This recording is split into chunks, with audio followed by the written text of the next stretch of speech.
Yan, grabe basang-basa ng pawis ako. So nag-cultivate kasi ako ng kamatis, hindi pwedeng hindi i-cultivate kaya tara, let's go. Papasya ko kayo dun sa dating pinaasawa kong mga bulaklak ng kalabasa. At tingnan nyo naman ngayon, tara, let's go. Ito mga commander, yung mga pinaasawa ko dati. Yung mga huling mga videos ko tungkol dito sa update ko sa kalabasa. Ito pa. So marami na rin, okay na rin na nag-enjoy ka kapag halimbawa nakikita mo yung mga pinaghirapan mo nagkakaroon na ng resulta, no? Ayun, no? So nakakatuwa naman. First time ko kasi magtanim ng kalabasa na ganito karami. Actually hindi pa siya marami pero sobrang tindi ng init ng panahon. Ayan. Ito pa. Ay talagang tsatsagaan ko talagang magdilig. So kahit yung napapansin ko rin doon sa alaman sa mga kalabasa ko. Talagang nagpipilit pa rin talaga silang magbunga. Ayan, naninilaw na yung kanilang nakakatawa naman yung kalabasa. Naninilaw na yung kanilang mga puno. Pero ayan po, kung maano mo ay talagang pinipilit pa nilang bumunga talaga, pinipilit. Nakakatawa naman. Di ba meron pa ulit na yan bagong bunga. So mga ilang araw lang yan ay pwede ko na ulit silang papakastahan o papaasawahin. Ayan mga commander. Yan mga yan.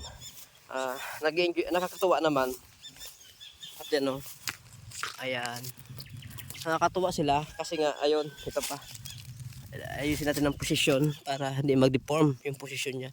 Ayan ayan, di ba? Nakakatuwa sila. Ngayon ko lang ulit kinapasyal dito sa yung ito pa, ayusin natin ang posisyon. Ayan, so magpakalago kayo, maglaki kayo. Ayan pa siya. Di ba? Nakakatuwa. Ito po doon sa mga nag-ano ng video ko, nag-aabang dito sa pagtatanim ko ng kalabasa, doon sa pagpapabunga. Ito po yung update. Ito nakabitin siya. So ito yung natin siyang ayusin yung para yung kanyang hulma. Ito. Ayan din di ba? Yan. Yan po yun yung mga pinakastahan ko. Pinaasawa ko. So actually marami pa. Yung iba hindi ko na makita, napapansin, malaki na pala. Yun. Ayan po yung update sa kalabasa. Ayun di ba? Ayan po yung mga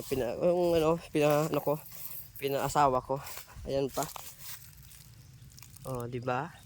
Nakakatuwa lang kasi nga yung paghirap po ay may resulta na. Ayan. Di ba? Ayan, magkatabi pa sila. Nakakatuwa. Hindi ko na videohan yung iba kasi di ba? Medyo mainit na ang panahon, katatapos ko lang kasi gumawa ng doon sa kamatisan ko naman. Ayan, so nakakatuwa talaga, ako natutuwa din. Ito yung bago ko lang, wag ko muna ang pagkatutukan ng camera. Ito mayroon pa pala dito ayan hindi ko napansin yan, hindi ko alam kung pinaasawa ko siya. Ito pa. Ayan po yung update sa kalabasa. Nakakatuwa naman kasi nakakatuwa kasi ngayon ganoon resulta kahit sobrang init at talagang yung mga halaman kong kalabasa ay napipilitan na talagang bumunga lang kasi nga sobrang tindi ng init ng panahon. At yung kanilang amlay ng kalabasa talagang sa puno napakaliit pero yung sa dulo ay lumalago siya. Yun ang nakakatuwa dito sa aking ng kalabasa, mga puno.